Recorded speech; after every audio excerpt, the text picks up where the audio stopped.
जय हिंद दोस्तों। आज हम बात करते हैं कि क्यों आज़ाद होकर भी हम उन परिंदों, उन तथ्यों के पीछे रह गए हैं। आज हम इस मुद्दे पे बात करते हैं जहाँ पे कहीं ना कहीं लोकतंत्र की जो एक सभ्यता का जो पहचान है, उसे कहीं ना कहीं हर संदर्भ से देखा जाए तो लोकतांत्रिक को एक मद्देनजर पर रखा गया है।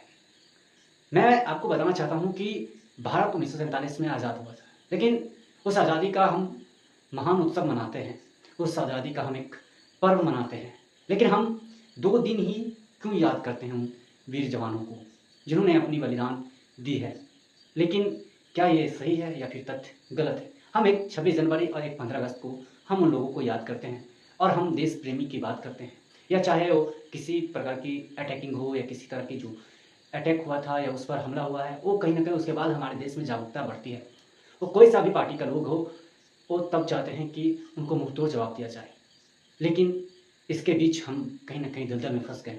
हम भारतीय कहीं ना कहीं उन दलदलों में फंसे हुए हैं, क्योंकि जिस कोटा की हम बात करते हैं, जिस लेवल की बात करते हैं, वो कहीं ना कहीं लेवल कहीं ना कहीं अत्यधिक होती है। आपको बता दूं कि भारत एक लोकतांत्रिक देश है। यहाँ पर हर इंसान को बोलने का हक है और अधिकार है, क्योंकि डेमोक्रेसी के हिसाब से हर इंसान सरकार से सवाल भी कर सकते हैं और सरकार से सवाल तीखे भी रख सकते हैं, उनके सामने प्रतिपक्ष रूप से व्यतीत भी कर सकते हैं। लेकिन उसके बावजूद हम कहाँ कहाँ पर जो है अपनी पटकनी खाई है, इस देश में लोकतंत्र को कहाँ कहाँ ठेस पहुँचा है। आपको बता दो, साल 1967 में आपातकाल की जैसी परिस्थिति आई, जब इंदिरा की सरकार हुआ करती थी, तब भारत में एक आपातकाल का घोषित किया गया। साल 1975 में फिर ऐसी ही घटना हुई, साल 1971 में भी ऐसा ही हुआ। तब सभी प्रकार की चीज़ों पर पाबंदी लगा दी गई थी।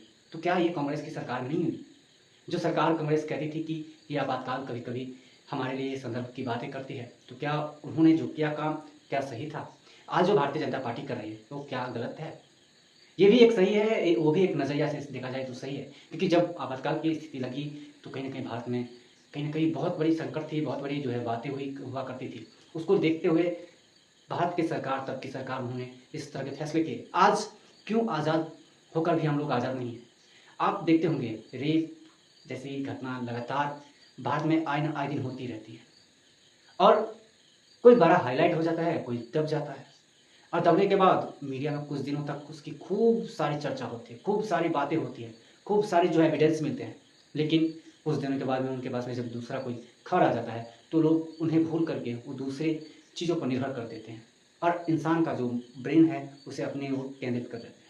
लेकिन इन सब के बावजूद हमारे देश में कहीं ना कहीं इसका असर देखने को मिला है, क्योंकि आप देखिए निर्भया केस जब 2010 में हुई थी, जिस मामले को लेकर के सुनवाई लगातार याचिका पर याचिका हो रही थी, उनकी माँ जब लगातार इस केस को लेकर के पूरी तरह से फिट बैठ रही थी, पूरी तरह से घटना को जांच पड़ताल करने के बावजूद उन्होंने हिम्मत नहीं हारा और उन्होंने साल 2020 में इस घटना को जीता, और तीनों जो 3 जने थे उनको फांसी की सज़ा सुनाई गई और उनको फांसी पर लटाया गया।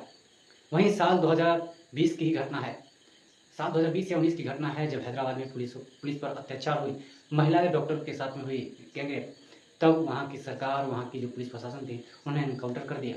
तो कहीं कहीं ये ऐसे ही तथ्य होना चाहिए, क्योंकि जो एविडेंस के तौर पे देखा जाए उन्हें सच उगलवाना चाहिए। हम उन्हें पूछताछ करने के लिए किस रूप से रख सकते हैं? हाँ, ज़रूर है, लोकतंत्र है, यहाँ पर अनुच्छेद के तहत आपको सुनवाई जाएगी, सुनाई होगी।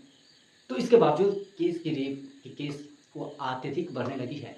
इसका कारण आपको और हमें नहीं पता होता है, लेकिन हम आज़ाद होकर के यूँ परिंदे की तरह हम कैद हैं, क्योंकि हम सरकार की तानाशाह में जी रहे हैं। वो चाहे तब की सरकार थी, आज की सरकार है। पहले हमें अंग्रेज़ों और मुगलों ने लूटा और फिर आज इन नेताओं ने हम सबको लूट करके रखा है। क्योंकि जो चीज़ है आप देखना, क्योंकि हर साल हर इकोनॉमी के रेट की देखा जाए तो कहीं कहीं हाई होती जा रही है। मीडियम क्लास के लोग कहीं ना कहीं जो टैक्स पेयर होते हैं वो मीडियम ही में रह जाते हैं, गरीब और गरीब होती जा रहे हैं, अमीर और अमीर होती जा रहे हैं। इसका कारण है कि कहीं कहीं हमें चूक हो रही है, हमारे देश में कहीं कहीं उस तथ्यों को नहीं मिला पा रहे हैं।